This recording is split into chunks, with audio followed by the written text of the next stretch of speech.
मैं नरेश भाटी आपका वेद study group में स्वागत करता हूं। और ये जो बैच है इंडियन हिस्ट्री का, ये 66वीं बीपीएससी जो हम कोर्स लॉन्च कर रहे हैं वेद स्टडी ग्रुप की तरफ से, उसका आज पहला लेक्चर होगा। और ये वेद स्टडी ग्रुप की तरफ से 66वीं बीपीएससी के लिए पीटी के लिए ये फ्री और गारंटेड बैच है। और इस बात की गारंटी लेता है वेद स्टडी ग्रुप की हर लेक्चर से एग्जाम में क्वेश्चन होंगे और पूरा पीटी का ये कोर्स आपको करवाया जाएगा और फुल कोर्स होगा। और ये बिल्कुल 100% फ्री बैच है और गारंटेड बैच है कि यहाँ पे जो भी हमारे फैकल्टीज होंगी जो अलग अलग सब्जेक्ट आपको पढ़ाएंगी, उनसे पीटी में डायरेक्ट क्वेश्चन आएंगे और जो हमारी नोटबुक होगी जो हम क्लास में यहाँ पे लेक्चर कराएंगे, उससे बाहर कुछ नहीं आएगा। तो ये गारंटी है इस बात की और ये बिल्कुल फ्री बैच है वेद स्टडी ग्रुप की तरफ से 66वीं बीपीएससी के लिए, पीटी के लिए। और हिस्ट्री का जो रेशियो है, क्वेश्चन जो पीटी में आएंगे हिस्ट्री के, लगभग 40 से 42 के करीब क्वेश्चन होंगे आपके हिस्ट्री से। तो आपके सिलेक्शन में पीटी में हिस्ट्री बहुत महत्वपूर्ण सब्जेक्ट है आपको पीटी सेलेक्ट करवाने और पीटी को पास करवाने के लिए। तो इसी वजह से ये वेद स्टडी ग्रुप ये बहुत ही कोर्स अच्छा लेके आए हैं कि जिससे कि जो बीपीएससी के एस्पायरेंट हैं उनको क्या हेल्प मिले, और जो तैयारी करना चाहते हैं सीरियस होके उनके लिए बहुत अच्छा कंटेंट यहाँ पे होगा। तो क्लियर है। तो इंडियन हिस्ट्री, पहली बात अगर हम बात करते हैं तो हिस्ट्री है क्या? हमारा जो अतीत है, जो बीत गया है अपने, यानी मानव का जो अतीत है, हम यहाँ पे जो आज खड़े हुए हैं, तो जब से मानव ने पृथ्वी पर जन्म लिया है तब से लेके अब तक की एक यात्रा है ये। तो हमारा जो अतीत है, हमारा जो पास्ट है, हम उसी की स्टडी कर रहे हैं। हम अपने अतीत का अध्ययन करेंगे और यानी भूतकाल का अध्ययन करेंगे। तो इतिहास क्या है? The study of past events, यानी अतीत की घटनाओं का क्रमबद्ध अध्ययन इतिहास कहलाता है। क्लियर है। तो अगर हम देखें कि इतिहास क्या है, the study of past events,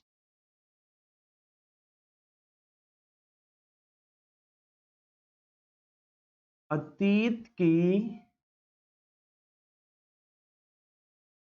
घटनाओं का अध्ययन इतिहास कहलाता है। क्लियर है। अतीत की घटनाओं का अध्ययन इतिहास कहलाता है। The study of past events, अतीत की घटनाओं का अध्ययन हिस्ट्री यानी इतिहास कहलाता है। क्लियर है। अगर हम बात करें जो हिस्ट्री वर्ड है वो किससे निकला है? एक ग्रीक वर्ड है, यूनानी शब्द है, यूनानी भाषा का शब्द है हिस्टोरिया। हिस्टोरिया वर्ड से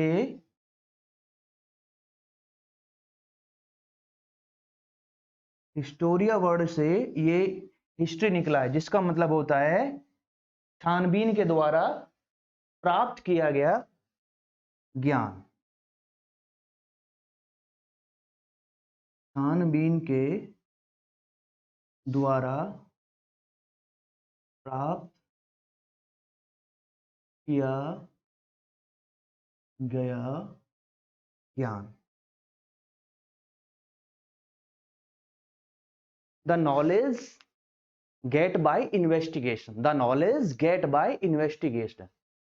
तो ये हिस्ट्री किससे निकला है? एक यूनानी शब्द है हिस्टोरिया, उससे निकला है, हिस्टोरिया से, और जिसका मतलब होता है छानबीन के द्वारा प्राप्त किया गया ज्ञान। क्लियर है।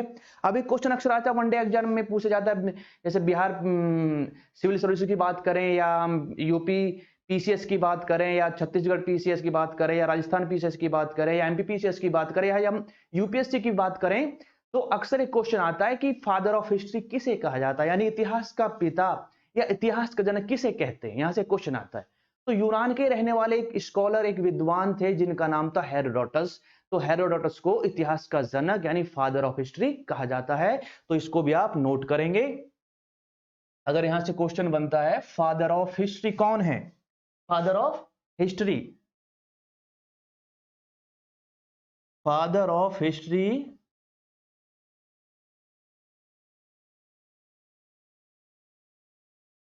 इतिहास का जनक किसको कहा जाता है?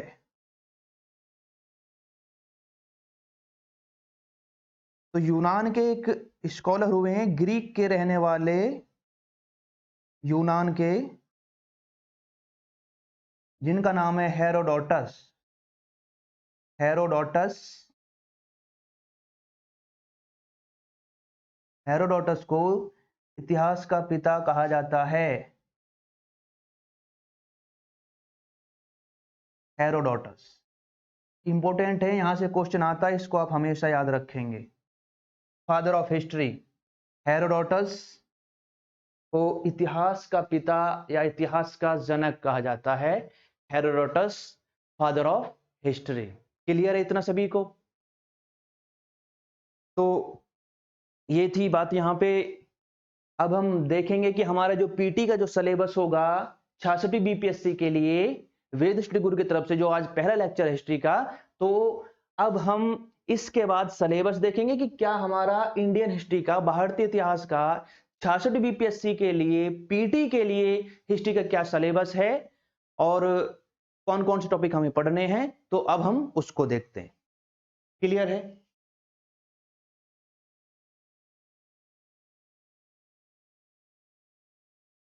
तो आप जानते होंगे कि इंडियन हिस्ट्री को 3 पार्ट्स में डिवाइड किया हुआ है। मैं ये मिटा देता हूं और हम आगे देखेंगे सिलेबस और फिर हम टॉपिक स्टार्ट करेंगे।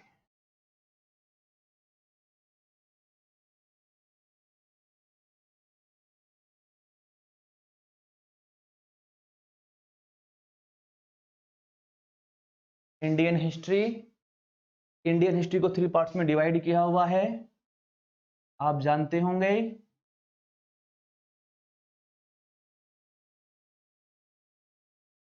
प्राचीन भारत का इतिहास, जिसको कह देते हैं प्राचीन भारत, एंशिएंट इंडिया।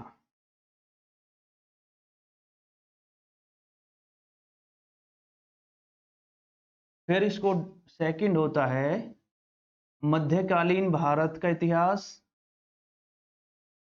मध्यकालीन भारत।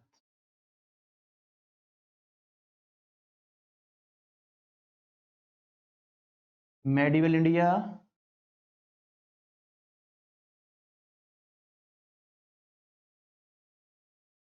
और थर्ड आपका है आधुनिक भारत का इतिहास, आधुनिक भारत का इतिहास, मॉडर्न हिस्ट्री, आधुनिक भारत का इतिहास। क्लियर है? इंडियन हिस्ट्री को 3 पार्ट्स में डिवाइड किया हुआ है, प्राचीन भारत के इतिहास, एंशिएंट इंडिया, मध्यकालीन भारत का इतिहास, मेडिवल इंडिया, और आधुनिक भारत का इतिहास, मॉडर्न इंडिया। क्लियर इतना सभी को? और अब हम 1 बाय 1 करके इंडियन हिस्ट्री के इन तीनों पार्ट्स को पढ़ेंगे, और आपके 66 बीपीएससी पीटी के लिए बहुत इंपॉर्टेंट है ये इंडियन हिस्ट्री, और उसमें भी सबसे ज्यादा इंपॉर्टेंट है एंशिएंट इंडिया, क्योंकि प्राचीन भारत का इतिहास मतलब बिहार का इतिहास। मगध एम्पायर खड़ा हुआ तो बिहार में, जैना बौद्ध आए तो बिहार में, क्लियर, मौर्य एम्पायर खड़ा हुआ तो बिहार में। तो एंशिएंट हिस्ट्री बीपीएससी 66वीं के लिए, पीटी के लिए बहुत इंपॉर्टेंट एक पोर्शन हो जाता है हिस्ट्री का, यानी इतिहास का। क्लियर है? तो अब हम एंशिएंट इंडिया से शुरुआत करेंगे। पहले हम एंशिएंट इंडिया का सिलेबस देखेंगे, हमें कौन कौन से जो मेजर टॉपिक है, बड़े बड़े इंपॉर्टेंट टॉपिक जहां से बीपीएससी क्वेश्चन पूछता है, टॉपिक लिखेंगे और फिर टॉपिक वाइज हम आगे बढ़ेंगे। और इस बात की पूरी गारंटी है कि हर लेक्चर से, क्लास के क्वेश्चन आपके बीपीएससी का जो है, ये इसमें पीटी में क्वेश्चन जरूर होंगे। और ये फ्री बैच है वेद स्टडी ग्रुप की तरफ से, और ये आज पहला लेक्चर है वेद स्टडी ग्रुप की तरफ से हिस्ट्री का 66वीं बीपीएससी पीटी के लिए। क्लियर है? तो अब यहाँ पे हम एंशिएंट इंडिया से स्टार्ट करते हैं, सिलेबस लिखते हैं और फिर 1 बाय 1 करके सिलेबस को हम पढ़ते चलेंगे। तो ये 3 पार्ट्स में डिवाइड किया हिस्ट्री को। क्लियर है? यस, ठीक है।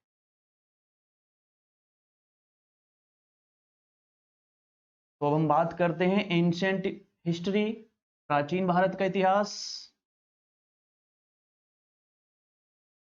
प्राचीन भारत का इतिहास।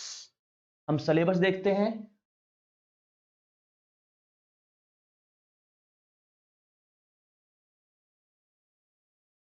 प्राचीन भारत,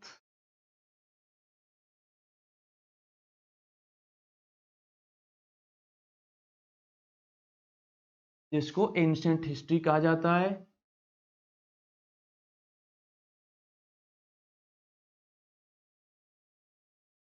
एंशिएंट इंडिया।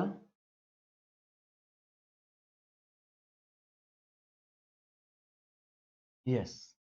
तो प्राचीन भारत में जो पहला टॉपिक हमें पढ़ना है वो हमारा हो जाएगा पाषाण काल। कौन सा टॉपिक होगा हमारा? पाषाण काल।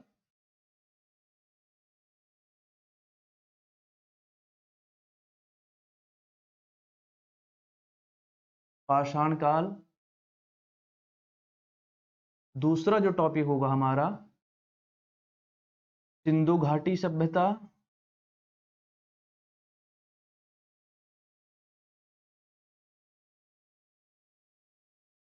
सिंधु घाटी की सभ्यता,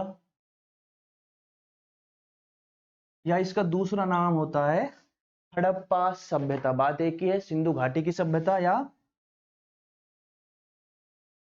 हड़प्पा सभ्यता।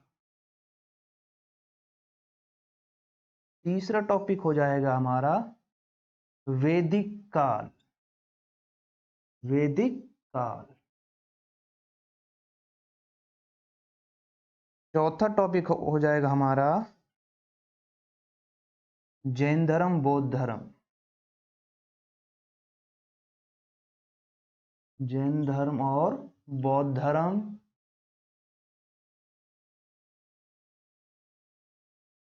जैन धर्म और बौद्ध धर्म।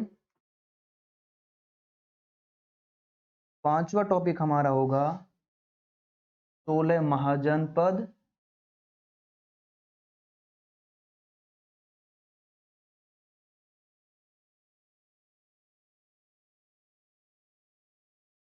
सोलह महाजनपद। उसके बाद फिर हम यहाँ पे हम देखेंगे छठा टॉपिक हमारा 16 महाजनपद के बाद हम फिर यहाँ पे देखेंगे मौर्य काल।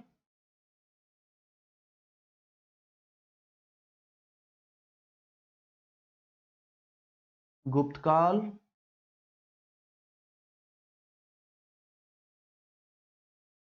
और उसके बाद आपका बचेगा हर्षवर्धन।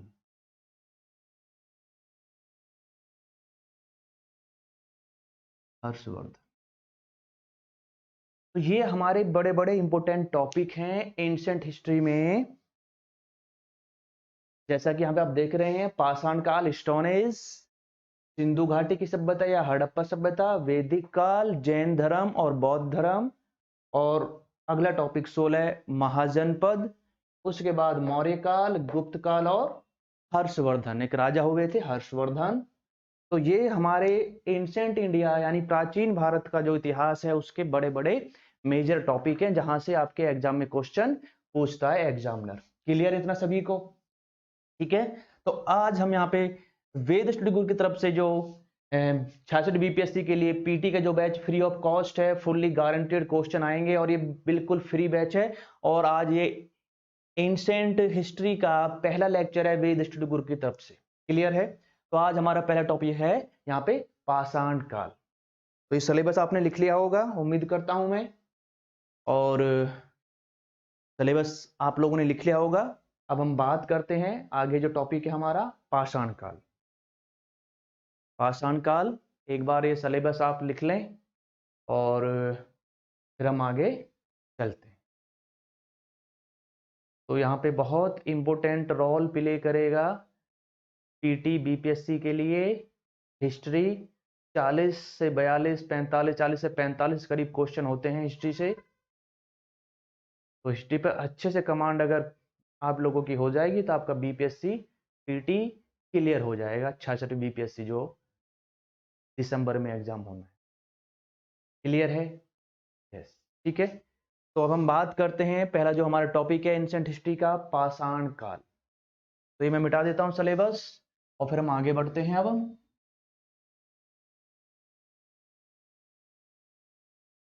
पाषाण काल।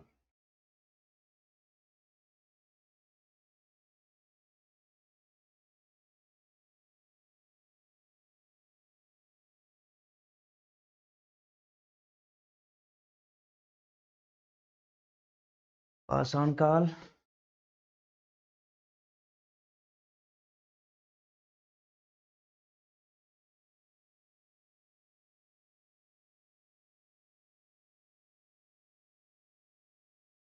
तो आज हमारा पहला टॉपिक है स्टोन एज यानी पाषाण काल।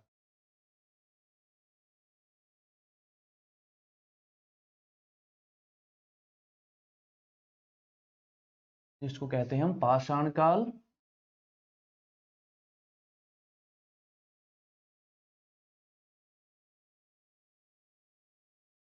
क्लियर है? अब सबसे पहली बात तो ये कि पाषाण काल क्यों कहा जाता है इसे। ये हिस्ट्री में अगर हम इंडियन हिस्ट्री की बात करते हैं तो इंडियन हिस्ट्री में जो पहला टॉपिक हमारा पाषाण काल है, जब से भारत में मानव आया है तब से ये टाइम पीरियड शुरू हो जाता है। और ये जो पाषाण काल है ये बहुत लंबा चला है, लगभग ये 4 से 5 लाख वर्ष पहले था ये हमारे देश में, ये जो पाषाण काल का टाइम पीरियड था। ठीक है? और इस समय जो मनुष्य था, जो मानव था, जिसको हम आदि मानव कहते हैं, उसको सिर्फ और सिर्फ पाषाण यानी स्टोन के जो टूल्स हैं, औजार हैं, हथियार है, उन्हीं की जानकारी थी। उसे किसी प्रकार के कोई मेटल यानी धातु की कोई जानकारी नहीं थी। धातु में ना तो वो तांबा, कांसा, लोहा, सोना, चांदी या किसी प्रकार के कोई धातु के बारे में उसे ज्ञान नहीं था। उसे अपनी जरूरत के लिए, अपना काम करने के लिए जो भी उसे कुछ टूल्स चाहिए थे, औजार चाहिए थे, हथियार चाहिए थे, शिकार करना है, पशुओं को मारना है, जमीन को खोदना है, चीर-फाड़ करनी है, मांस काटना है, ठीक है? तो उसे अपनी जरूरत के लिए, अपनी आवश्यकता के लिए या कई बार अपनी रक्षा के लिए, अपने काम को करने के लिए जिन औजारों की उसे जरूरत थी, जिन हथियारों की उसे जरूरत थी, वो सारे के सारे किसके बने हुए थे? पाषाण के यानी स्टोन के ही बने हुए थे। मेटल की कोई जानकारी नहीं थी, मेटल वो यूज नहीं करता था, धातु वो यूज नहीं करता था। इसी वजह से इस टाइम पीरियड को कहा गया है स्टोन एज। क्लियर है इतना? और ये जो स्टोन एज है इसको हिस्टोरियंस 3 पार्ट्स में डिवाइड करते हैं, तो हम देखते हैं। ठीक है? स्टोन एज जब मनुष्य एक आदिम मानव की तरह रहता था, तो स्टोन एज जो ये टॉपिक है इसमें 3 पार्ट में इसको डिवाइड किया हुआ है। नंबर 1 पूरा पाषाण काल, पूरा पाषाण काल। ठीक है?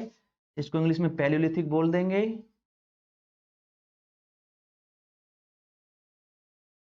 Palaeolithic as.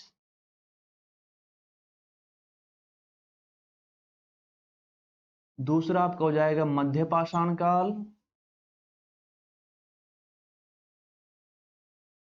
मध्य पाषाण काल, जिसको हम मीसोलिथिक कहेंगे। मध्य पाषाण काल, मीसोलिथिक एज, मीसोलिथिक एज क्या बोलेंगे? Mesolithic as. और थर्ड हमारा हो जाएगा नवपाषाण काल, नवपाषाण काल यानी नियोलिथिक एज।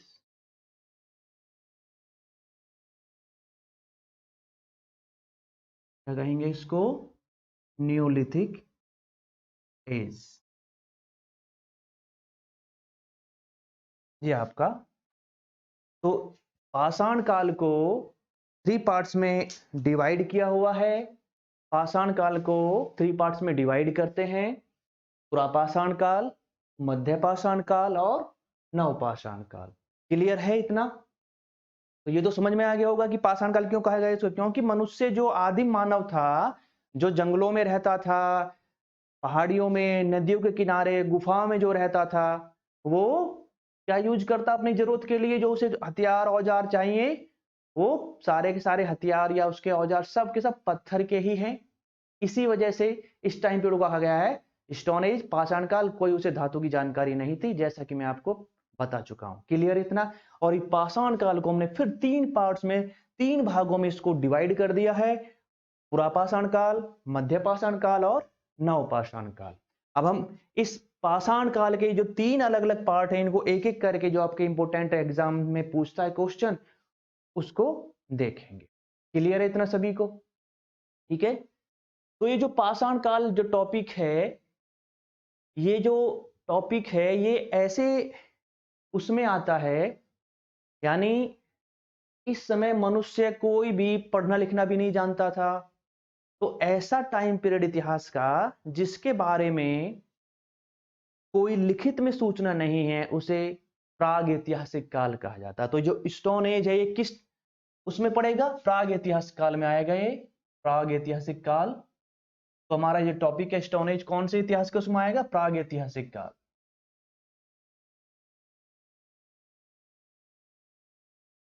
प्राग ऐतिहासिक काल। तो स्टोन एज किस काल में आएगा? प्रागैतिहासिक काल में आएगा। प्रागैतिहासिक काल किसको कहते हैं? प्रागैतिहासिक काल ऐसा काल, ऐसा टाइम जिसके बारे में लिखित में कोई सूचना नहीं मिलती, उसको प्रागैतिहासिक काल कहते हैं। मतलब एक ऐसा समय, एक ऐसा टाइम, एक ऐसी एज जिसके बारे में कोई लिखित साक्ष्य नहीं मिलते, उसको प्रागैतिहास काल कहा जाता है। यानी इस प्रागैतिहासिक काल के बारे में हमको लिखित साक्ष्य नहीं मिलते हैं, लिखित साक्ष्य नहीं मिलते। ठीक है, कोई रिटर्न एविडेंस नहीं है। ऐसा टाइम पीरियड इतिहास का जिसके बारे में जानने के लिए हमारे पास कोई रिटर्न एविडेंस नहीं है, लिखित में कोई हमारे पास साक्ष्य नहीं है, कोई सबूत नहीं है, उस टाइम पीरियड को कहा जाता है प्राग ऐतिहासिक काल, जिसके बारे में जानने के लिए लिखित साक्ष्य नहीं है, रिटर्न एविडेंस हमारे पास नहीं है। तो हमारा जो स्टोन एज है, ये किस काल में आता है? प्राग ऐतिहासिक काल में। क्लियर है इतना? अब स्टोन एज यहाँ पे ये रहा, और स्टोन एज को मैंने 3 पार्ट्स में डिवाइड किया है, और अब हम एक एक करके इस टाइम पीरियड के बारे में जानेंगे।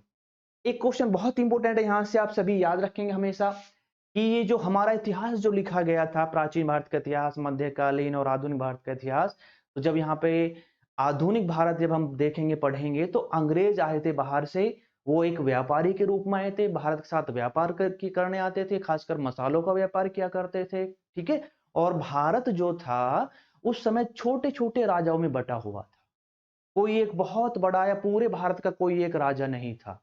और जो भारत के अलग अलग हिस्सों में अलग अलग जो छोटे राजा थे, वो अक्सर हमेशा आपस में लड़ते रहते थे, उनमें एकता नहीं थी। तो जब अंग्रेज यहाँ पे आए, अंग्रेजों से पहले भी और भी यूरोप के बहुत सारे अलग अलग देशों से लोग कंपनी बनाकर यहाँ व्यापार करने आते थे, अंग्रेज लोग भी यहाँ पे व्यापार करने आए।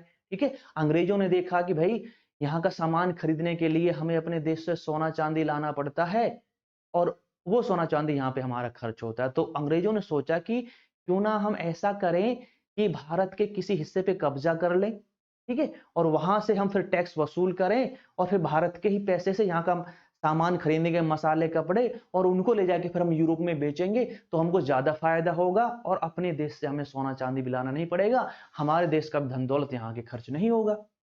तो उन्होंने इस तरह से एक योजना बनाई, और उन्होंने शुरुआत करी बंगाल से। तो बंगाल से शुरुआत की भारत को जीतने की। 1757 में एक लड़ाई लड़ी गई थी, प्लासी की लड़ाई, फिर बाद में एक और लड़ाई लड़ी गई 1764 में, बक्सर की लड़ाई। तो इन दोनों लड़ाइयों को जीतने के बाद अंग्रेजों ने बंगाल पर कब्जा कर लिया, और फिर धीरे धीरे आने वाले 100 सालों में पूरे भारत पर उन्होंने कब्जा किया, और लगभग 200 सालों तक वो भारत पर कब्जा जमा के रहे और हमारे देश को लूटते रहे। तो अंग्रेजों के समय ही ये हमारा पूरा इतिहास लिखा गया, प्राचीन भारत को हमने खोजा, जाना, पहचाना और इतिहास को लिखा। तो एक अंग्रेज विद्वान था, रॉबर्ट ब्रूस फुट, जिसने भारत में इस पाषाण काल के खोज निकाला था। तो यहां से क्वेश्चन पूछा जाता है कि पाषाण काल की खोज निम्नलिखित में से किस विद्वान ने की? टॉपिक हम यहां पे करवाएंगे, ठीक है। टॉपिक के बाद जो प्रीवियस ईयर के जो क्वेश्चन पेपर है वो भी सब आपको करवाए जाएंगे, बीपीएससी में पूछे हो या यूपी सिविल सर्विसेज में पूछे हो, या आपके छत्तीसगढ़ सिविल सर्विसेज की बात हो, बिहार की तो बात हो ही रही है। ये फोकस जो बैच है आपका बीपीएससी 66वीं पीटी के लिए है। छत्तीसगढ़ पीसीएस में पूछा हो, या राजस्थान पीसीएस में पूछा हो, या यूपीएससी में पूछा हो आईएएस वाले एग्जाम में, तो आपको टॉपिक से जुड़े हुए जो भी क्वेश्चन हैं जो अलग अलग स्टेट सर्विसेज में पूछे गए हैं, वो सब आपको टॉपिक के बाद करवाए जाएंगे। और मैं आपको ये भी बताऊंगा कि ये इंपॉर्टेंट फैक्ट है, या ये जानकारी या ये टॉपिक में ये चीजें इंपॉर्टेंट हैं, इनको आप नोट करें तो क्वेश्चन वहीं से आएंगे, क्वेश्चन बाहर से नहीं आएंगे। क्लियर है? तो यहां से क्वेश्चन आता है, बहुत इंपॉर्टेंट है, कि भारत में पुरापाषाण काल की खोज निम्नलिखित में से किस विद्वान ने की? तो एक अंग्रेज था जिसका नाम था ब्रूसफुट, रॉबर्ट ब्रूसफुट। तो पाषाण काल की खोज किसने की? इस पाषाण काल की खोज एक अंग्रेज विद्वान था जिसका नाम था रॉबर्ट ब्रूसफुट। रॉबर्ट ब्रूसफुट 1863 की बातें हैं, इंपॉर्टेंट है, इसको नोट करेंगे। क्लियर है इतना?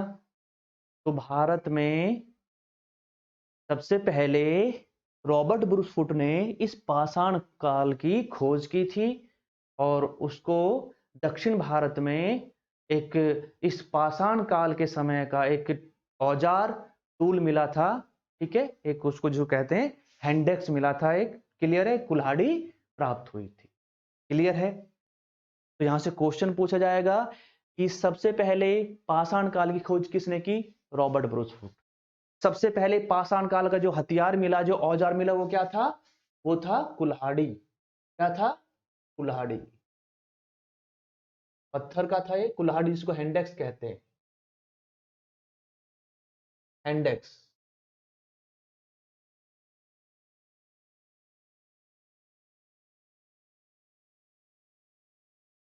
हैंडेक्स। क्लियर है?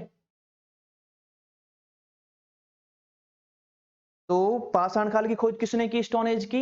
एक अंग्रेज रॉबर्ट ब्रूसफुट ने की थी। और पाषाण काल का सबसे पहला जो हथियार मिला था उसका क्या नाम था? हैंडेक्स। कुल्हाड़ी किसकी थी? ये पत्थर की। ठीक है? क्लियर है इतना सभी को? इंपॉर्टेंट है बहुत ज्यादा, इसको याद रखेंगे, भूलेंगे नहीं। क्लियर? तो मैं उम्मीद करता हूं यहां तक आपको सारी चीजें क्लियर हो गई होंगी। और अब हम आगे बढ़ते हैं, देखते हैं कि पुरापाषाण काल की क्या क्या मुख्य विशेषताएं थी, मनुष्य क्या करता था, क्या काम धंधा था, कैसे वो रहता था, ठीक है, क्या खाता पीता था। फिर मध्यकाल में देखेंगे कि यहाँ पे क्या मुख्य विशेषताएं थी मध्यकाल की। और फिर हम बात करेंगे नवपाषाण काल की, क्या क्या मुख्य विशेषताएं थी नवपाषाण काल। क्लियर इतना सभी को? नवपाषाण काल। ठीक है, चलिए। तो अब हम देख लेते हैं यहाँ पे पुरापाषाण काल। ये जो पुरापाषाण काल है, ठीक है, आज से लगभग 5 लाख वर्ष पहले शुरू होता है। बीसी में जिसको कहते हैं 5 लाख ईसा पूर्व। कब शुरू हुआ था ये भारत में पाषाण काल? 5 लाख ईसा पूर्व, बीसी, बिफोर क्राइस्ट। समझ गए? क्लियर है? भारत के उसमें अगर बात करते हैं, अगर हम देखते हैं कि वर्ल्ड लेवल पे दुनिया में, संसार में सबसे पहले जो आदि मानव था, या जो मानव था, जो ह्यूमन था, वो कहां पे आया, तो इतिहासकार ऐसा बताते हैं कि आज से लगभग 20 लाख साल पहले सबसे पहले जो मानव पृथ्वी पर आया था वो अफ्रीका में आया था। कहां पे आया था? अफ्रीका में आया था। तो इस जानकारी को भी आप नोट करें, लिख लें इसको भी, कि सबसे पहले दुनिया की बात कर रहा हूं। हम यहां पे हम भारत, क्योंकि हमें इंडियन हिस्ट्री पढ़नी है, लेकिन फिर भी मैं थोड़ा सा आपको बता देता हूं कि दुनिया में सबसे पहले जो आदि मानव आया, या जो मानव आया, जो ह्यूमन आया, वो कहां पे आया था धरती पर? सबसे पहले अफ्रीका में आया था। ठीक है? अफ्रीका में भी कहां पे? पूर्वी अफ्रीका में। समझ रहे हैं आप सभी? जैसे कि अफ्रीका का मैप है, यहां पे हम थोड़ा सा एक बार देख लेते हैं। समझ रहे हैं? इस टाइप से थोड़ा सा मैप है, जब आप वर्ल्ड का मैप देखोगे तो अफ्रीका, ठीक है, तो कुछ इस तरह से है। ये है पूर्वी अफ्रीका। तो सबसे पहले यहीं पर मानव आया था अफ्रीका में। कहां पे? अफ्रीका। ठीक है, लगभग आज से 25 से 20 लाख वर्ष पहले, ईसा पूर्व में, ईसा पूर्व BC। क्लियर है? ये अफ्रीका है, ठीक है, ईस्टर्न अफ्रीका में, पूर्वी अफ्रीका में। क्लियर है? इसको नोट कर लें। दुनिया में सबसे पहले जो मानव आया था वो कहां पे आया था? अफ्रीका में आया था, पूर्वी अफ्रीका, ईस्टर्न अफ्रीका में। आज से लगभग 20 से 25 लाख वर्ष पहले की बातें हैं। कब? आज से लगभग 25 से 20 लाख वर्ष पहले मनुष्य सबसे पहले कहां पे आया था? पूर्वी अफ्रीका में आया था। क्लियर है? अफ्रीका में। ये थोड़ा सा डेट यहां पे लिखता था, तो अफ्रीका में आया था, इसको नोट करेंगे। लगभग आज से 20 से 25 लाख ईसा पूर्व, ईसा पूर्व। क्लियर है? क्योंकि BC का जो टाइम है, ईसा पूर्व को हम घटते क्रम में लेके चलते हैं, हमेशा घटते क्रम में लेके चलते हैं, याद रखना इसको। क्लियर है? तो यहां से क्वेश्चन पूछ सकता है कि सबसे पहले मनुष्य ने पृथ्वी पर कहां पे जन्म लिया है, कहां पे कदम रखा है, कहां पे आया सबसे पहले? तो कहां पे आया था? पूर्वी अफ्रीका में। कहां पे? पूर्वी अफ्रीका में। लगभग कब? आज से 25 से 20 लाख वर्ष पूर्व, ईसा पूर्व यानी BC में। डेट नहीं आएगी, डेट से कंफ्यूजन ना होइएगा आप, ठीक है? ये डेट एग्जाम में नहीं आएगी। क्लियर है? फिर ये थोड़ा आइडिया के लिए हमको मालूम होना चाहिए कि हम कब की बात कर रहे हैं। क्लियर है? यस।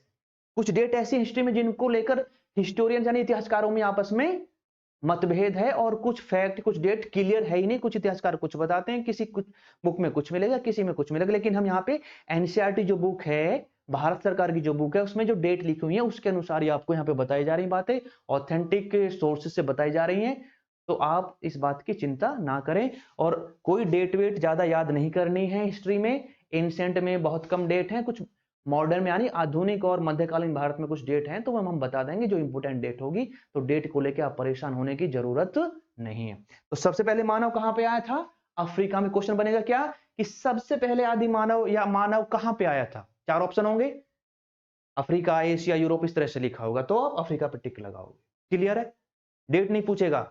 कब आया था? आज से लगभग 25 से 20 लाख वर्ष पहले, ईसा पूर्व में। क्लियर है? तो मैं उम्मीद करता हूं कि यहां तक आपको सारी चीजें क्लियर हो गई होंगी, ठीक है? और ये आपके बोर्ड पे सारी जानकारी मैंने लिख दी है, तो इसको आप एक बार देख सकते हैं, नोट कर सकते हैं। क्लियर है यहां तक? चलिए, उम्मीद करता हूं इतना क्लियर होगा आप लोगों को सबका। और बहुत इंपॉर्टेंट फैक्ट और बहुत इंपॉर्टेंट कंटेंट है ये आपके BPSC 66वीं के लिए, PT के लिए। फ्री बैच है, फुल कोर्स करवाया जाएगा, गारंटेड बैच होगा। क्वेश्चन हर लेक्चर से, हर क्लास से क्वेश्चन होंगे। तो आज वेद स्टडी ग्रुप की तरफ से 66वीं BPSC के लिए, PT के लिए ये हिस्ट्री की पहली क्लास है, पहला लेक्चर है। बहुत इंपॉर्टेंट है। हिस्ट्री से आप जानते ही हैं 40 से 45 क्वेश्चन आते हैं, और एंशिएंट हिस्ट्री बहुत इंपॉर्टेंट हो जाती है। एंशिएंट मतलब प्राचीन भारत का इतिहास, मतलब एक तरह से बिहार का इतिहास। क्लियर है? बुझल कि नहीं बुझल? समझे कि नहीं समझे? क्लियर है इतना? चलिए, तो अब हम आगे चलते हैं। तो ये चीजें अगर मैं मिटा देता हूं और हम यहाँ पे अपने टॉपिक को देखते हैं। क्लियर है? यस। तो उम्मीद करता हूं कि आप सब अच्छे से पूरा सीरियस होके पढ़ रहे होंगे, और सीरियस होके जब पढ़ेंगे तो क्वेश्चन आपके नहीं छूटेंगे। क्लियर है? तो ये जो पुरा पाषाण हम बात कर रहे थे भारत के, उसमें भारत में पुरा पाषाण काल को, यानी पाषाण काल को 3 भाग में बांट दिया गया है: पुरा पाषाण काल, मध्य पाषाण काल और नव पाषाण काल। ये जो पुरा पाषाण काल आज से लगभग कब शुरू हुआ था? 5 लाख ईसा पूर्व यानी BC, बिफोर क्राइस्ट। और कब तक चला? लगभग 10,000 ईसा पूर्व तक चला है। 10,000 BC यानी ईसा पूर्व तक। ठीक है, समझ गए आप? तो उम्मीद करता हूं समझ गए होंगे। चलिए, पूरा पाषाण काल। अब देखो, ये ऐसा टाइम है कि यहां पर मनुष्य पहली बार जब भारत में आता है 5 लाख वर्ष पहले, क्योंकि अफ्रीका में आया सबसे पहले, फिर वहीं से अलग अलग टाइम में मनुष्य अलग अलग महाद्वीपों में पहुंचा, अलग अलग देशों में पहुंचा, क्लियर, अलग अलग कंटिनेंट में पहुंचा था। तो भारत में लगभग 5 लाख ईसा पूर्व वो आया था। तो अब यहां पे देखिए, अब बड़े बड़े जंगल हैं चारों तरफ, पर्वत हैं, पहाड़ हैं, नदियां हैं, बड़े बड़े जंगली बहुत खतरनाक जानवर हैं, और मनुष्य ऐसे जंगलों में रह रहा है जहां उसके पास सुरक्षा के लिए, अपने बचाव के लिए, अपनी जरूरत के लिए कोई बहुत अच्छे हथियार, औजार या टूल्स भी नहीं है।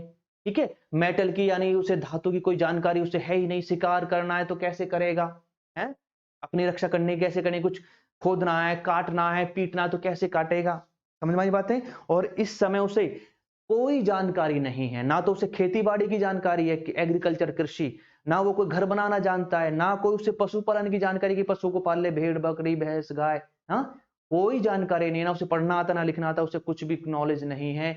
तो करे तो क्या करे, तो आप देख सकते हो कि यहाँ पे मनुष्य क्या करता होगा जब उसे कुछ नहीं पता है, जंगल में है, बड़े बड़े जंगल है, नदियां पर्वत पहाड़ गुफाएं हैं, एक से एक खतरनाक जंगली जानवर है।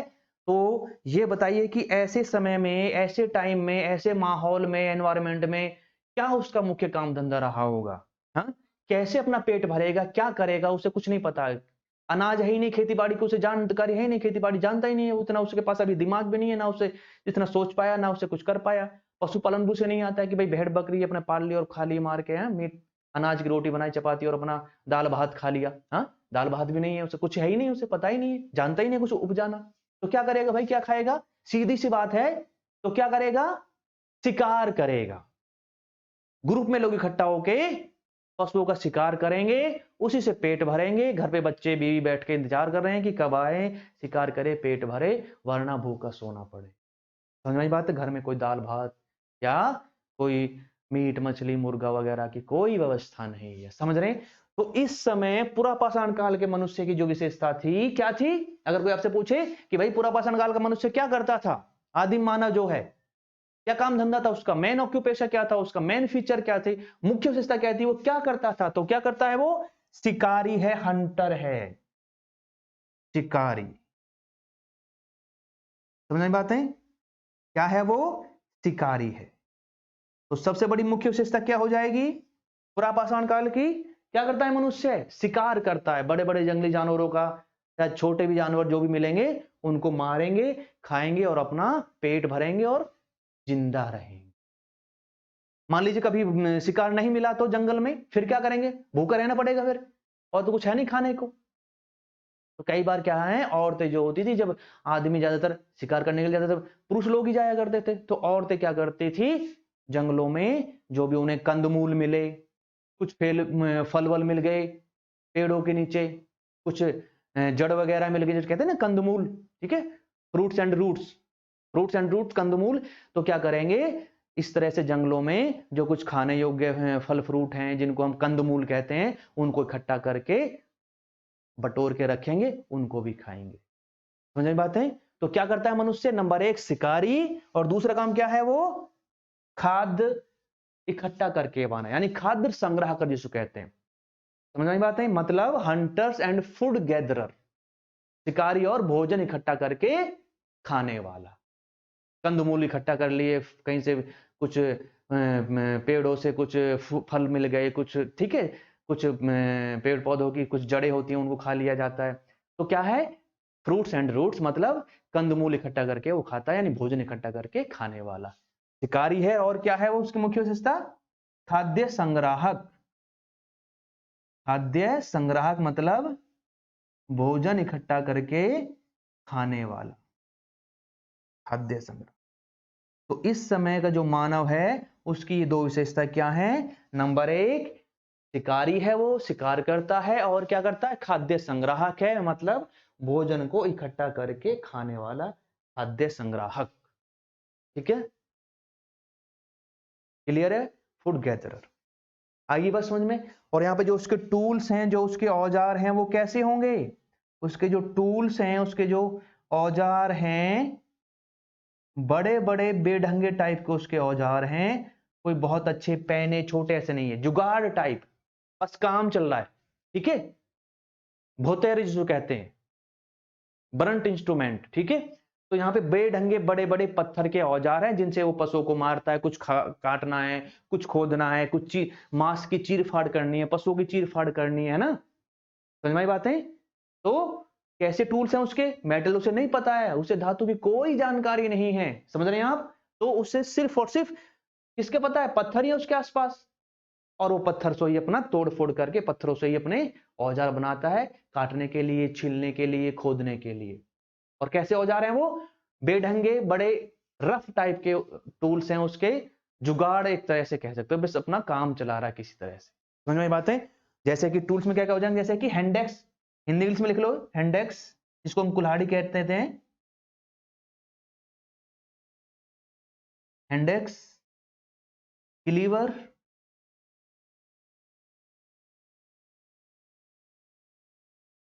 ठीक है, चॉपर चापर, काटने छीनने वाले, ठीक है, चॉपर चापर,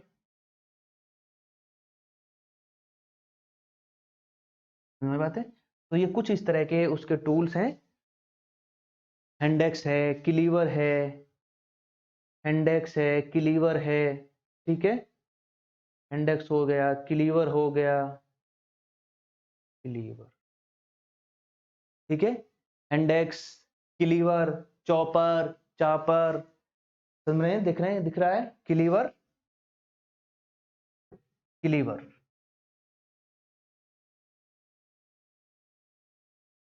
ठीक है, index, cleaver, chopper, chopper, chopper chopper, काटने छीलने वाले चॉपर चापर, ठीक है। तो ये कुछ इस तरह के टूल्स हैं जिनसे वो काटने का, छीलने का, खोदने का कुछ काम करता है, अपनी जरूरतों को पूरा करता है। क्लियर है यहाँ पे? और यहाँ पे उसे और कोई जानकारी, किसी प्रकार की कोई जानकारी उसे नहीं है। और कहाँ रहता होगा? सीधी सी बात, घर तो उसे जान आता नहीं बनाना, तो बड़ी बड़ी पत्थर की गुफाओं में रहता है, ठीक है। और ज्यादातर नदी घाटियों के आसपास ही रहता है, जिससे कि पीने का पानी भी मिल जाए। पेड़ पौधों पे अपना घर वर बना के थोड़ा बहुत पेड़ पौधों पे रहता है, और ये पत्ते वगैरह और जो पेड़ों की छाल हैं उनको अपने शरीर पर वो लपेट लेता है। समझ में आई बात है? कोई कॉटन, वूल यानी सूती या ऊनी कपड़े, उसे कुछ नहीं पता, कुछ नहीं आता है। सिर्फ और सिर्फ वो शिकार करता है, और खाद्य संग्राहक मतलब भोजन इकट्ठा करके खाने वाला है। क्लियर है इतना सभी को? समझ रहे हैं आप सभी? ठीक है। और शिकारी ये तो था ही, और यहाँ पे और दूसरी जो अगर हम बात करते हैं, तो इतनी जानकारी क्लियर हो गई आपको? अभी हम क्या पढ़ रहे हैं? ये सब हम अभी पुरापाषाण काल की ही बातें कर रहे हैं। औजार हमने देख लिए हैं, पत्थर के टूल्स हैं, पत्थर के पाषाण के औजार हैं, बड़े बड़े बेढंगे रफ टाइप के हैं, जैसे हैंडेक्स हो गया, क्लीवर हो गया, chopper chopper, chopper chopper, clear है? चॉपर चापर, ठीक, इस तरह से। तो टूल्स में मिटा देता हूं यहाँ पे, लिख लिए होंगे आप लोगों ने, देख लिया होगा। क्लियर है इतना? ठीक है, यस। तो आगे चलते हैं अब हम बात करते हैं कि और क्या मुख्य विशेषता थी इस टाइम पीरियड की। नंबर हमने ये देखा, यहीं पर जब ये टाइम पीरियड बहुत धीरे धीरे अब ये खत्म होते जा रहा है, जब यहाँ पे 10,000 20,000 के आसपास पहुंचेगा, 40 से 50,000 के आसपास पहुंचेगा, तो इस टाइम पीरियड के पूरा पाषाण काल जब धीरे धीरे खत्म होने को होता, तो इसी के अंत में उसे अग्नि की खोज हो जाती। अग्नि की खोज भी पूरा पाषाण काल में, अग्नि की खोज पूछता है, ये इंपॉर्टेंट क्वेश्चन है, यहां से याद रखना। अग्नि की खोज किस काल में हुई थी? तो किस काल में हुई थी? पुरापाषाण काल में हुई थी। समझ रहे हैं आप? ये अचानक हुई थी, कहते हैं कि दो चकमक के पत्थर थे जो आपस में टकराए, ठीक है, और चिंगारी उठी और घास फूस में गिरी, और ये देखा और उसने आग जलाना सीख लिया। दूसरे अगर टूल, ये तो रहा यहाँ पे, ठीक है, कुछ बॉन्स के भी टूल है, कुछ हड्डी के औजार है, कुछ लकड़ी के औजार है, ज्यादातर पत्थर के औजार हैं। तो इस टाइम पीरियड में मनुष्य ने क्या है, आग जलाना भी सीख लिया था। क्लियर है इतना सभी को? तो पूछेगा कि आग की खोज कब हुई, तो कब हुई आग की खोज? ये आपके पुरापाषाण काल में। क्लियर है? अग्नि की खोज। क्लियर है इतना सभी को? ठीक है, डिस्कवरी ऑफ फायर, अग्नि की खोज। क्लियर है? नोट कर लेंगे अग्नि की खोज। मैं मिटा देता हूं मैं।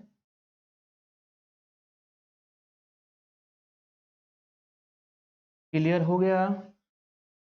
अब यहाँ पे क्वेश्चन पूछता है कि भाई पुरापाषाण काल का मनुष्य कहाँ रहता था। तो भीमबेटका की गुफाएं पड़ती हैं एमपी में। भीमबेटका कहाँ रहता था मनुष्य? भीमबेटका की पत्थर की गुफाओं में। ठीक है, बहुत इंपॉर्टेंट है, इसको याद रखेंगे हमेशा। भीमबेटका मध्य प्रदेश में पड़ता है, एमपी में, भीमबेटका की गुफाओं में। ठीक है, तो पुरापाषाण काल का मनुष्य कहाँ रहता था? भीमबेटका की गुफाएं एमपी में। और यहां पर मनुष्य ने, आदि जो मानव था उसने चित्र बनाए हुए हैं, पेंटिंग है इसमें, चित्र है यहाँ पर। ठीक है, क्या बनाए हुए हैं इसमें? चित्र बने हुए हैं। ये जो गुफा है भीमबेटका की, जो एमपी में है, मध्य प्रदेश में है, ठीक है, जहां पे ये पुरापाषाण काल का आदि मानव रहता था, तो इनमें बहुत सारे चित्र भी बनाए थे उस समय के मनुष्य ने। तो यहां से क्वेश्चन पूछता है, बहुत इंपॉर्टेंट है, याद रखेंगे आप, कि पुरापाषाण काल का मनुष्य कहाँ रहता था? सीधी सी बात है, कहाँ रहता था? भीमबेटका की गुफाओं में। कहाँ है ये? एमपी में है। इनको एक नाम ये भी दिया था, भीमबेटका की चित्रित गुफाएं। ठीक है, क्योंकि यहाँ पे मनुष्य ने क्या बनाए? बहुत सारे चित्र बनाए, जिन्हें बहुत सारे, जिन पशुओं का वो शिकार करते थे, जिन पशुओं को अपने आसपास देखते थे, उनके चित्र बनाए हुए हैं। मनुष्यों के चित्र हैं, आपके बड़े बड़े जानवरों के चित्र हैं। ठीक है, तो बहुत इंपॉर्टेंट है, पूछेगा कि भीमबेटका की गुफाएं क्यों प्रसिद्ध हैं? क्योंकि इनमें आदि मानव, पुरापाषाण काल का आदि मानव रहता था और इसमें उन्होंने चित्र बनाए। तो भीमबेटका की चित्रित गुफाएं कहां पे है? एमपी में, जहां पर पुरापाषाण काल का मनुष्य रहा करता। क्लियर है इतना? तो ये बहुत इंपॉर्टेंट है, इसको आप नोट करें और लिख लें। भीमबेटका की गुफाएं एमपी, जहां पे पुरापाषाण काल मनुष्य रहता था और इसमें उन्होंने चित्र बनाए, चित्रित गुफाएं कहते हैं। कि भीमबेटका की चित्रित गुफाएं कहां से मिलती हैं? एमपी में मिलती हैं। भोपाल से साउथ में जाओगे 40 किलोमीटर दूर पड़ेंगे। क्लियर है इतना? बहुत इंपॉर्टेंट है, याद रखना। तो एक बार फिर से हम देख लेते हैं पुरापाषाण काल की मुख्य विशेषता क्या है। आपकी सीधा सीधा पूछेगा कि पुरापाषाण का मानव क्या करता था, तो क्या करता था? वो शिकार करता था और खाद्य संग्राहक, food gatherer, hunters, food gatherer, भोजन इकट्ठा करके खाने वाला, कंदमूल खाने वाला। आपकी खोज कब हुई? पुरापाषाण काल में।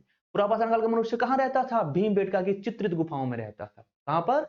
भीमबेटका की चित्रित गुफाओं में, जिनमें चित्र बने हुए हैं उस जमाने के। क्लियर है? और कैसे टूल्स थे? लोहे के औजार थे क्या? तांबे के औजार थे? कांसे के औजार थे? नहीं, मेटल पता ही नहीं है उसे, धातु वो जानता ही नहीं है। तो कैसे थे औजार उसके? पत्थर के औजार थे, पाषाण के थे, स्टोन के थे, कैसे थे? बेढंगे, बड़े और रफ टाइप के उसके औजार थे। कुछ हड्डी के औजार बनाता था वो, ज्यादातर पत्थर के यूज होते थे, कुछ लकड़ी वगैरह के बनाता होगा। ठीक है, समझ में बातें? तो जब अग्नि खोज होगी, तो अग्नि खोज से क्या हुआ होगा? उसके जीवन में क्या चेंज आया होगा? पहले कच्चा मांस खाता था, मांस को पका के खाने लगा। ठीक है, सर्दी में अपना बचाव करने लगा, जंगली जानवर से बचाव करने लगा, रोशनी प्रकाश की भी व्यवस्था हो गई। तो ये थे इस टाइम पीरियड की मुख्य विशेषता। ठीक है, समझ गए आप? यस। अब हम बात करते हैं इस मध्य पाषाण काल की। तो मैं उम्मीद करता हूं कि आप लोगों ने ये पूरा पाषाण काल अच्छे से समझा होगा, सारी बातें समझी होंगी, नोट करी होंगी। अब हम बात करते हैं मीसोलिथिक यानी मध्य पाषाण काल की। मध्य पाषाण काल, ठीक है, चलिए मध्य पाषाण काल देख लेते हैं। मध्य पाषाण काल की मुख्य विशेषता क्या है? यहां पर मनुष्य अब क्या हो गया? पशुपालन उसने सीख लिया। पशुपालन यहां पर मुख्य विशेषता है मनुष्य की। पशुपालन क्या है? पशुपालन, यानी अब वो क्या है? डोमेस्टिकेशन ऑफ एनिमल्स, यानी हर्डर्स हो गया है वो। क्या हो गया है? हर्डर्स। ठीक है, हर्डर्स हो गया है। पशुपालन यहां पे उसने काम धंधा सीख लिया है। समझ में आ रही बातें? और ये मध्य पाषाण काल का टाइम पीरियड क्या हो जाएगा? 10,000 ईसा पूर्व से लेके बीसी यानी ईसा पूर्व, और आपका जाएगा ये मान के चलो 6,000 ईसा पूर्व तक। 6,000 ईसा पूर्व बीसी, ईसा पूर्व यानी बीसी। ठीक है, तो यहां पर मध्य पाषाण काल में सबसे बड़ी जो उसकी एक कामयाबी थी कि अब उसने पशुओं को पालना शुरू कर दिया। जैसे कि सबसे पहले किसको पाला? इतिहासकार बताते हैं, डॉग यानी कुत्ता। ठीक है। और फिर भेड़ है, भैंस है, बकरी है, भेड़ बकरी, ठीक है, सुअर। तो इस तरह के पशुओं को पालना शुरू कर दिया। तो यहां से सीधा क्वेश्चन आएगा कि मध्य पाषाण काल की मुख्य विशेषता क्या थी, तो किस पे लगाओगे टिक, पूरा यानी पशुपालन, या मनुष्य ने निम्नलिखित में से किस काल में पशुपालन शुरू किया, तो टिक लगाओगे मध्य पाषाण काल। और सबसे पहले किसको पाला, संभवतः मे बी डॉग, भेड़ बकरी सुअर, इस तरह के पशुओं को पालना शुरू किया। अब उसका जीवन थोड़ा सा आसान हुआ, अगर शिकार नहीं मिलता तो इन पशुओं को मार के वो खा लेता। ठीक है, समझ में बात है, तो बहुत इंपॉर्टेंट है। दूसरी तो बात ये, अब यहां से एक और इंपॉर्टेंट यहाँ पे पॉइंट और ये है, क्योंकि इस समय तो यहाँ पे तो पूरा पाषाण काल में तो बड़े बड़े टूल्स थे बेढंगे से।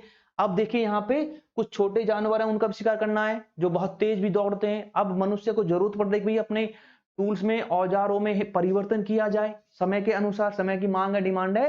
तो यहाँ पे जो बड़े बड़े बेढंगे जो बेकार जहाँ पे जो उसके टूल्स थे, जो औजार थे, अब यहाँ पर उसने कैसे बना लिए, वो बहुत छोटे सूक्ष्म और कैसे बहुत पॉइंटेड, मतलब पैने बना लिए। तो यहां से विशेषता क्या हो जाएगी, ये मिटा दूं मैं, भेड़ बकरी डॉग कुत्ता, इनको पालना शुरू किया।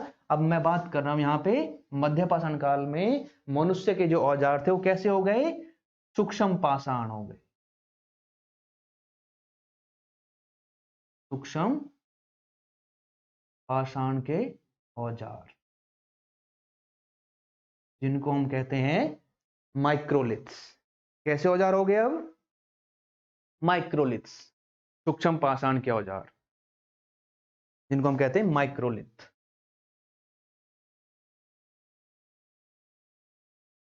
माइक्रोलिथ्स, ठीक है, सूक्ष्म पाषाण के औजार। समझ में आई बात है। तो मध्य पाषाण काल में क्या, पशुपालना सीख लिया। दूसरी बात क्या, अब उसके हथियार जो थे, औजार जो थे, टूल्स जो थे, पहले से बहुत अच्छे थोड़े छोटे कर लिए हैं, और वो कैसे हो गए, पॉइंटेड, यानी जैसे कि तीर की नोक, समझ रहे हैं आप, तीर धनुष जो है यहीं से शुरू होता है, तीर भाले की नोक। तो इस तरह से यहां पर शुरुआत हो जाती है छोटे छोटे पाषाण उपकरणों की, औजारों की, जो कहते हैं सूक्ष्म पाषाण, माइक्रोलिथ्स। ठीक है, और इस तकनीक को अब क्या हुआ, अब मनुष्य छोटे छोटे जानवरों का, खरगोश वगैरह का जो है फेंक कर, ऐसे छोटे जैसे तीर की नोक, उसमें लकड़ी का उड़ाला और फेंक दिया, भाले की नोक, ठीक है, उसमें लकड़ी खत्ता जोड़ा और फेंक कैसे जो है शिकार कर लिया। तो इस तकनीक को कहते हैं प्रक्षेपास्त्र तकनीक, यानी मिसाइल टेक्नोलॉजी। प्रक्षेपास्त्र तकनीक कौन सी तकनीक थी, ये मिटा देता हूं मैं, यहां पे देख लेंगे, प्रक्षेपास्त्र तकनीक।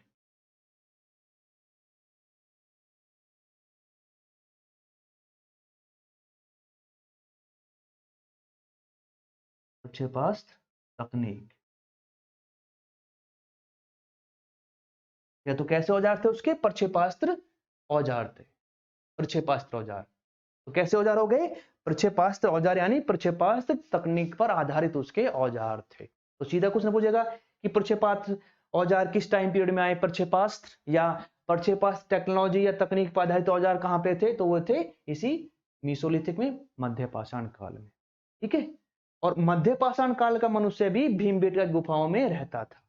समझ में आ रही बातें, तो इसको नोट कर लेंगे कि मध्य पाषाण काल का जो मनुष्य था वो भीमबेटका गुफाओं में रहता। तो मतलब कहने का ये है, तो जो भीमबेटका की गुफाएं हैं वो कहां से मिलती हैं, एमपी में मिलती हैं भीमबेटका गुफाएं, चित्रित गुफाएं, जिनमें मनुष्य रहता था। तो पुरापाषाण काल में भी रहता था इन गुफाओं में मनुष्य, और मध्य पाषाण काल का जो मनुष्य था वो भी इन भीमबेटका गुफाओं में रहता। समझ में आई बातें, बहुत इंपॉर्टेंट है, इनको आप याद रखेंगे। अब यहां से अक्सर एक दो क्वेश्चन और पूछ लेता है कि सबसे पहले जो पशुपालन की जानकारी है वो कहां कहां से मिलती है, पशुपालन की जो जानकारी है वो कहां कहां से मिलती है। तो दो क्षेत्र हैं, दो साइट हैं, दो प्लेस हैं जहां से हमें मध्य पाषाण काल में पशुपालन की जानकारी मिलती है। एक तो बागौर राजस्थान में, नोट कर लेंगे, बागौर राजस्थान, बागौर राजस्थान। दूसरा आदमगढ़ मध्य प्रदेश, आदमगढ़ एमपी।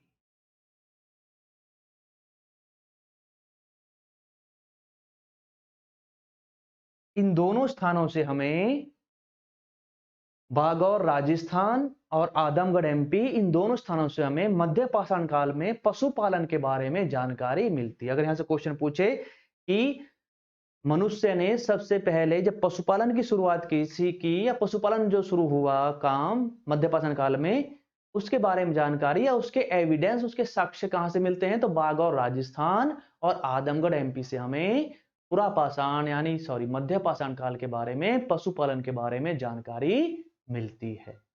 क्लियर है इतना?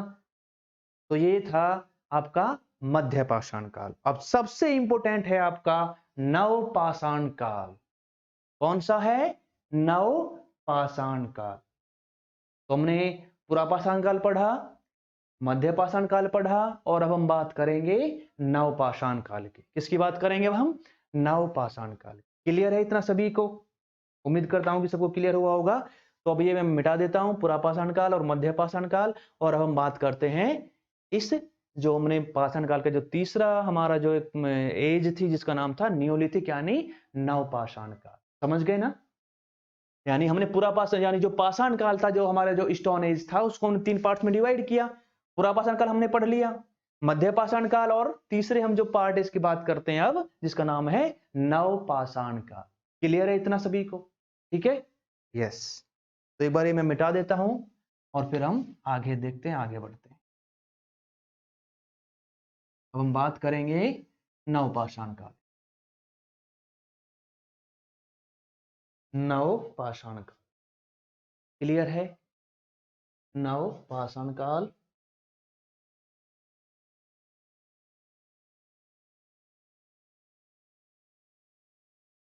नव पाषाण काल, ये लिखा हुआ भी है यहाँ पे।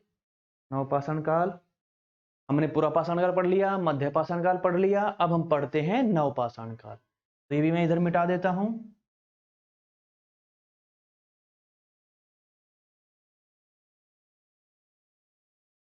क्लियर है इतना?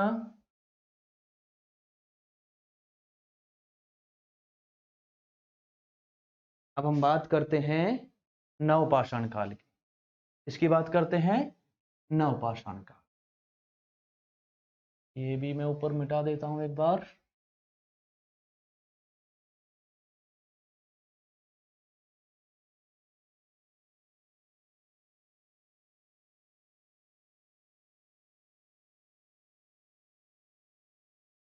अब हम बात करते हैं नवपाषाण काल की।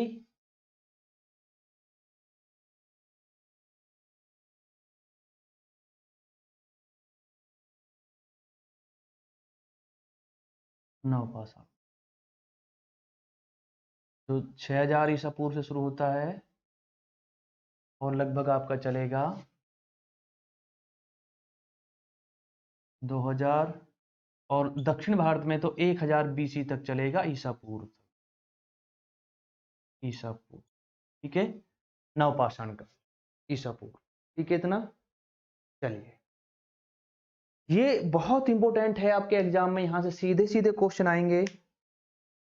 अब यहाँ पे यहां तक आ जाते मनुष्य ने, यानी इस नवपाषाण काल की जो मुख्य विशेषता थी, यहां पे उसने कृषि की शुरुआत कर दी। एग्रीकल्चर, कृषि, यानी अब वो अनाज उत्पादन करने लगा।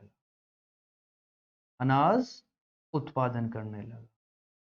समझ में आई बात है? तो ये बहुत इंपॉर्टेंट, इसको नोट करेंगे। एग्रीकल्चर, सीधा सीधा क्वेश्चन पूछेगा आपके एग्जाम में कि मनुष्य ने खेती बाड़ी की शुरुआत किस टाइम में की, किस काल में की। तो आप किस पे टिक लगाओगे? नवपाषाण काल में मनुष्य ने अनाज का उत्पादन या कहे तो कृषि की शुरुआत की, एग्रीकल्चर की।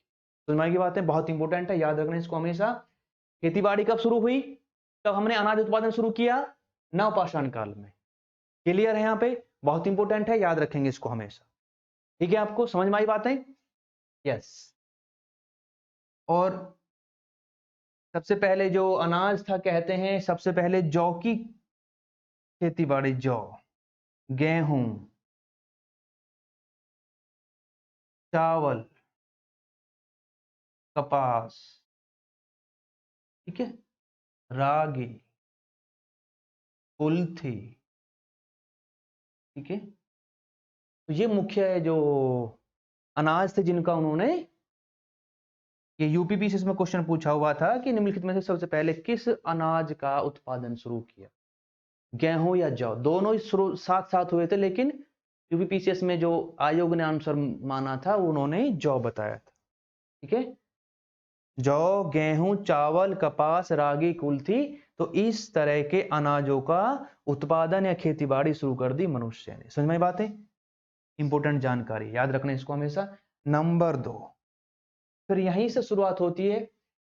अब खेती बाड़ी अब ऐसा तो नहीं है कि अनाज बो दिया और भाग गया, अपना चल रहा है कहीं यात्रा करने, हिमालय की यात्रा पे करने, या अपने कुल्लू मनाली या शिमला घूमने पहुंच गए, ऐसा तो है नहीं। अब खेती बाड़ी शुरू हुई तो यहाँ पे साल महीने कम से कम रुकना पड़ेगा आपको, साल 6 महीने, तभी कुछ हमको अनाज उत्पादन होगा, जब भी हमको कुछ मिलेगा अनाज। समझ में बात है। तो क्या हुआ, पहले मनुष्य घूमता रहता था, कभी पशुओं को चराता हुआ घूम रहा है, कभी शिकार की तलाश में घूम रहा है, तो उसका जीवन कैसा था, घुमंतु यानी चरवाहा जैसा जीवन था, जिसको कहते हैं ना खाना बदोश जीवन था उसका, नोमैड लाइफ थी। लेकिन जब यहाँ पे खेती बाड़ी शुरू कर दी मनुष्य ने, तो नवपाषाण में आके वो क्या हो गया, स्थायी निवासी हो गया। स्थायी जीवन की शुरुआत हुई, स्थायी जीवन। मनुष्य अब एक जगह पर स्टेबल लाइफ, स्थायी जीवन, बहुत इंपोर्टेंट है, पूछेगा कि मनुष्य ने एक जगह पर रहना, स्थायी जीवन की शुरुआत कब हुई, स्टेबल लाइफ, सेटल्ड लाइफ कब हुई, इसी नवपाषाण काल। क्लियर है। अब उसे अनाज उत्पादन करना है तो क्या चाहिए, अनाज के लिए बर्तन भी तो चाहिए, तो यहीं पर उसने शुरू किए थे हाथ से बर्तन बनाने। ठीक है, मिट्टी के बर्तन बनाने शुरू किए, मिट्टी के बर्तन, पोटी जिसे कहते हैं, मिट्टी के बर्तन बनाने शुरू कर दिए। किसके बर्तन, मिट्टी के बर्तन। खेती बाड़ी शुरू कर दी, स्थायी जीवन शुरू हो गया, मिट्टी के बर्तन। ठीक है, और पहिया यानी व्हील, किस पहिया या व्हील इसी समय आता है, व्हील यानी पहिए की शुरुआत, व्हील नवपाषाण काल में ही, व्हील यानी पहिया इसी समय आया, याद रखेंगे इसको, इंपोर्टेंट है। पहिए का आविष्कार कब हुआ, ठीक है, इसी समय हुआ। इसी समय गांव बसने लगे, गांव। ठीक है, इसी समय मनुष्य घर बनाना सीखता, झोपड़ी घर बनाना सीख लिया, घास फूस की झोपड़ी बना के रहने लगा, और टूल्स उसके बहुत अच्छे हो गए, बहुत पहने सुथरे अच्छे और चमकदार, पॉलिश एकदम चमकने लगे। तो टूल्स भी कैसे हो गए हैं अब, बहुत छोटे, सूक्ष्म, बहुत अच्छे, बहुत परिष्कृत हो गए, और पॉलिश यानी चमकदार पॉलिश। ठीक है, चमकदार पॉलिश के औजार। तो टूल्स कैसे हो उसके, चमकदार पॉलिश के औजार, बहुत सूक्ष्म पहने परिष्कृत औजार उसके हो गए। समझ में बात है, बहुत सूक्ष्म पहने और चमकदार उसके औजार हो गए। क्लियर है इतना। शिकार करना, भोजन इकट्ठा करके खाने वाले वो अभी भी है, पशुपालन वो अभी भी करता है। समझ में बात है। हाँ जी, मछली पकड़ना भी सीख गया था मध्यपाषाण काल में, मछली पकड़ना भी उसने सीख लिया था, फिशिंग जिसे कहते हैं, मध्यपाषाण काल में मछली पकड़ना। वो अब ऐसा नहीं कि यहां तक आते ही जब खेती बाड़ी शुरू कर दी वो सारे काम छोड़ दिए, नहीं, पशुपालन अभी भी कर रहा है, अभी भी मछली पकड़ता है, ठीक है, अभी भी शिकार भी करता है, खाना बटोर कर अभी भी लाते हैं।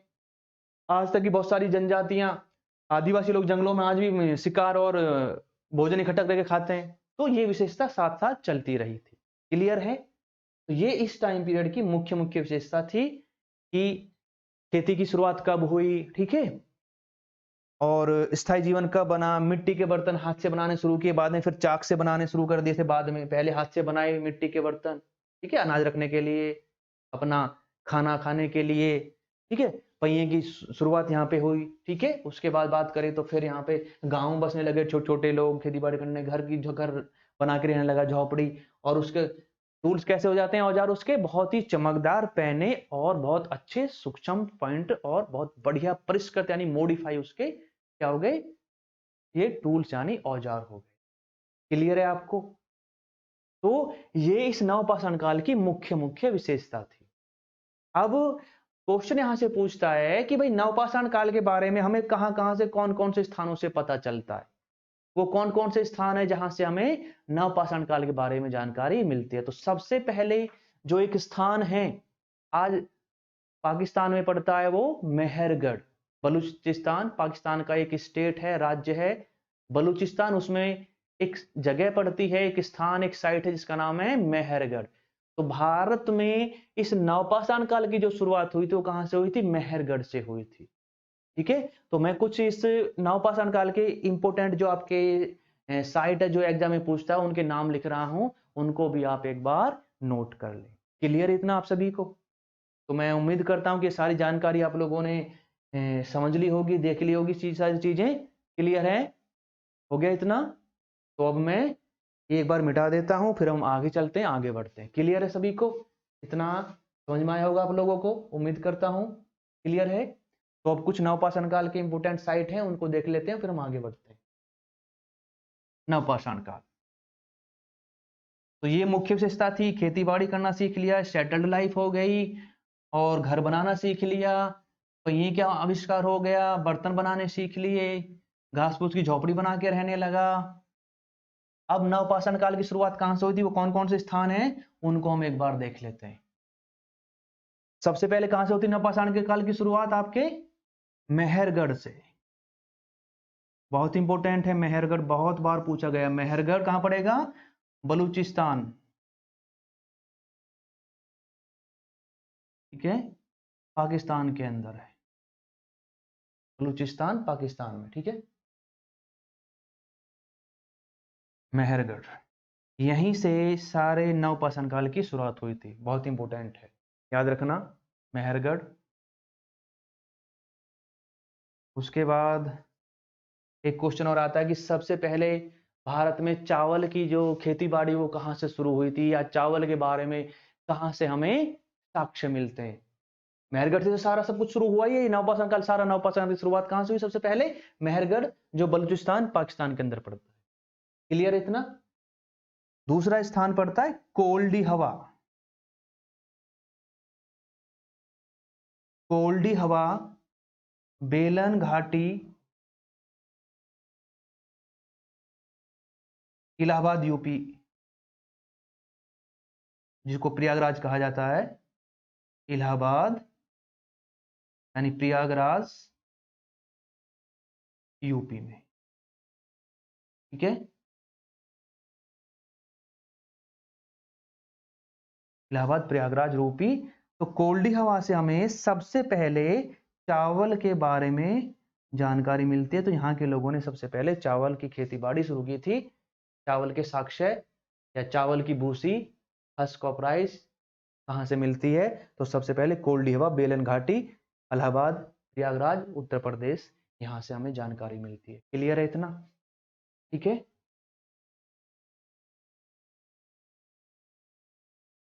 उसके बाद मैं 2-3 और स्थान लिख रहा हूँ, बहुत इंपॉर्टेंट हैं, उनको आप देख लेंगे। मिटा दूं मैं? मेहरगढ़ लिख लिया, कोल्डी हवा, बेलन घाटी, इलाहाबाद यूपी, प्रयागराज, जहां से हमें सबसे पहले चावल के बारे में, चावल की खेती के बारे में, चावल के बारे में जानकारी प्राप्त होती है। क्लियर है? 2-3 इंपोर्टेंट स्थान और है, उनको और मैं लिख देता हूं, आप भी नोट कर लें उन्हें। एक पड़ता है बुर्जहॉम, ये बहुत इंपॉर्टेंट है, जम्मू कश्मीर में, J&K में बुर्जहॉम, जम्मू कश्मीर J&K। ठीक है, जम्मू कश्मीर J&K में बुर्जहॉम, जम्मू कश्मीर J&K बुर्जहॉम। तो यहाँ की 2-3 विशेषताएं थी, जैसे कि बुर्जहॉम के जो लोग थे, जम्मू कश्मीर के जो लोग थे, वो क्या करते थे? पिट्स यानी गड्ढा घर, जमीन के अंदर गड्ढा खोद के उसमें रहते थे। गड्ढा घर जिसे कहते हैं गर्तावास।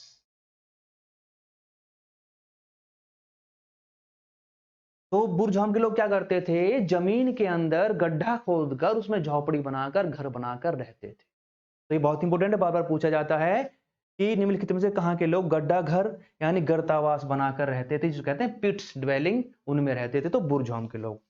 दूसरी और विशेषता क्या है यहां से? बुर्जहॉम से है जो लोग थे, ज्यादातर वो हड्डी के औजार बनाते थे, हड्डी के हथियार औजार बनाते थे, बोन्स टूल्स जिनको कहते हैं, हड्डी के औजार, बोन्स टूल्स यानी हड्डी के औजार। तो मैं बातें हड्डी के औजार, लिख लें इनको, नोट कर लें। हड्डी के औजार कहाँ से मिलते हैं? बोन्स टूल्स, जिनको कहते हैं बोन्स टूल्स, हड्डी के औजार बुर्जहॉम से। तीसरी और विशेषता यहाँ पे आप देखेंगे कि आप जानते हैं कि शिकार के लिए कुत्ता लोग पालते थे, कुत्ता हमारी मदद करता था शिकार में। तो यहाँ पे क्या है, यहाँ पे बहुत सारी ऐसी कब्र मिली हैं जिनमें मानव कंकाल के साथ कुत्ते के भी कंकाल पाए गए हैं। समझ में आई बात है? तो ये लोग क्या करते थे, बुर्जहॉम के लोग, जब कोई व्यक्ति मर जाता था तो किसी मनुष्य के मरने पर, किसी व्यक्ति के मरने पर कुत्ते को भी मारकर उसके साथ कब्र में दफना दिए जाते। तो यहां से कुछ तो पूछेगा कि मालिक के साथ या मनुष्य के साथ, आदमी के साथ कुत्ते मार के दफनाए जाने के बारे में या साक्ष्य या जानकारी कहां से मिलती है? बुर्जहॉम से। तो बुर्जहॉम के लोग क्या करते थे? कब्र में मानव के साथ कुत्ते मारकर दफनाते थे। मानव के साथ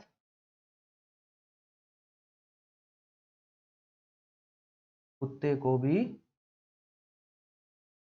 दफना दिया जाता था।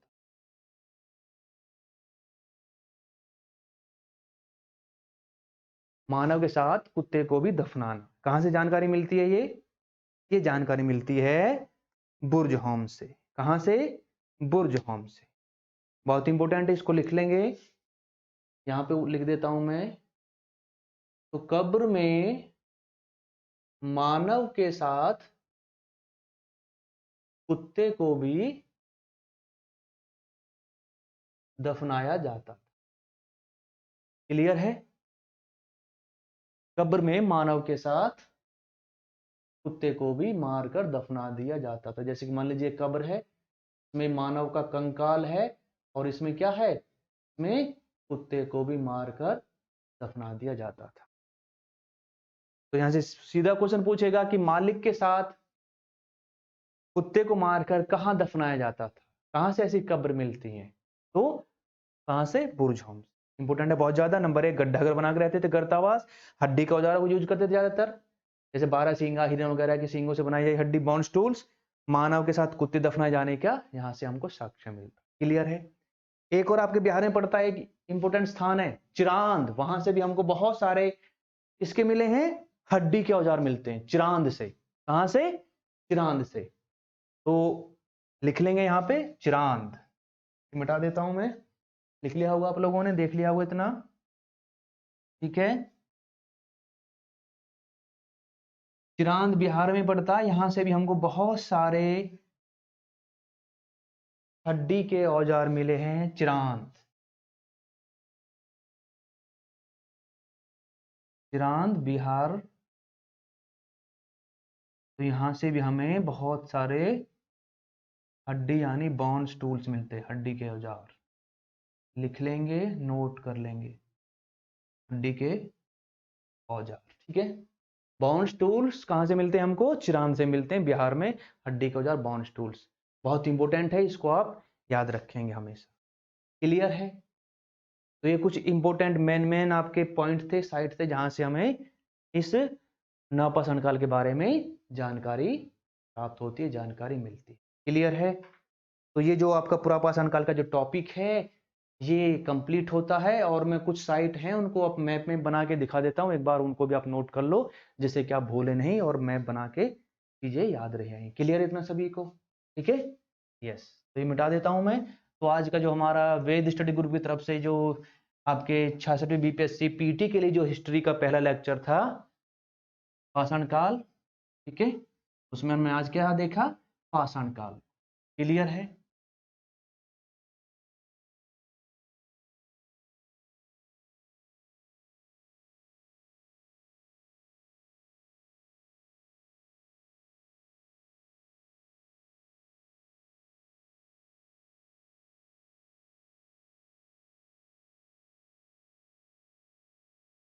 ठीक है, ये कुछ इंडिया का अपना मैप है, भारत का।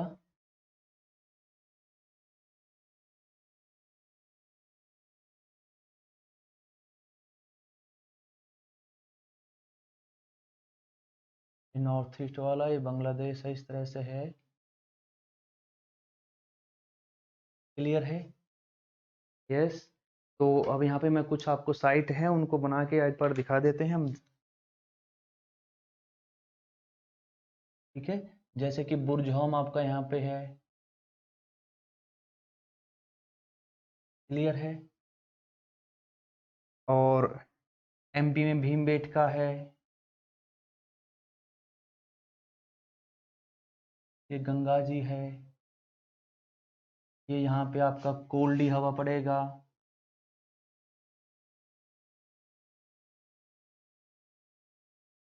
कोल्डी हवा। ठीक है, कोल्डी हवा।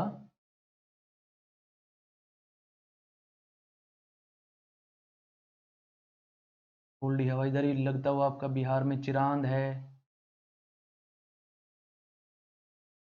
चिरांद। ठीक है, इधर आपका ये मेहरगढ़ हो जाएगा,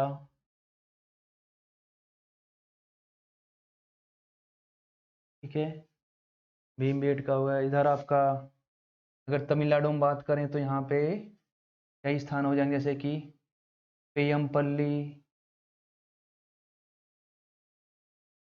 तमिलनाडु में। ठीक है, आंध्रा में उटनूर हो जाएगा,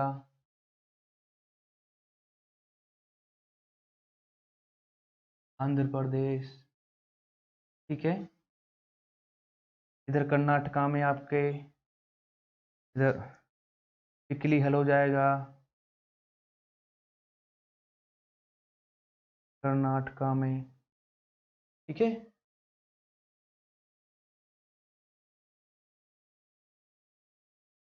तो ये कुछ इंपोर्टेंट साइट हैं, ये पाकिस्तान में पड़ता है अजमेहरगढ़, क्लियर है। जैसे कि ये इधर